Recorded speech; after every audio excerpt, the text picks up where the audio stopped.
মালয়েশিয়ার প্রধানমন্ত্রী আনোয়ার ইব্রাহিম জানিয়েছেন দেশটি গাজায় শান্তিরক্ষী বাহিনী পাঠাতে প্রস্তুত। ইসলামিক সহযোগিতা সংস্থা ওআইসি সদস্যসহ অন্যান্য দেশের সঙ্গে গাজায় এই শান্তিরক্ষী মিশনে যোগ দিতে প্রস্তুত কুয়ালালামপুর। খবর আনাদোলুর।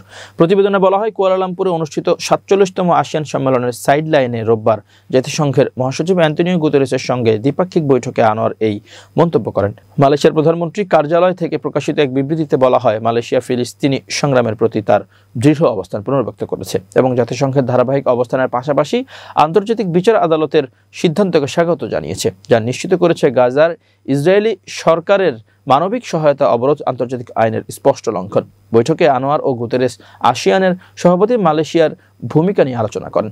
তার মধ্যে ছিল থাইল্যান্ড ও কম্বোডিয়ার মধ্যে শান্তি আলোচনা সহজ করা ও মিয়ানমারের অন্তর্ভুক্তিমূলক সংলাপকে উৎসাহিত করা। মার্কিন প্রস্তাবিত ২০ দফা পরিকল্পনার আওতায় আঞ্চলিক ও আন্তর্জাতিক মধ্যস্থতায় গত ১০ অক্টোবর হামাস ও ইসরায়েলের মধ্যে গাজা যুদ্ধবিরতি চুক্তি কার্যকর হয়েছে।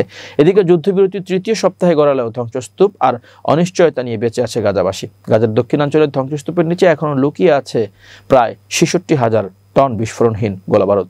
মার্কিন মধ্যস্থতায় যুদ্ধবিরতি টিকলেও প্রতিদিনই এসব বোমার ঝুঁকিতে হাজারো মানুষ। শিশুরা ধ্বংসস্তূপে খেলতে গিয়ে বহুবার প্রাণ হারিয়েছে।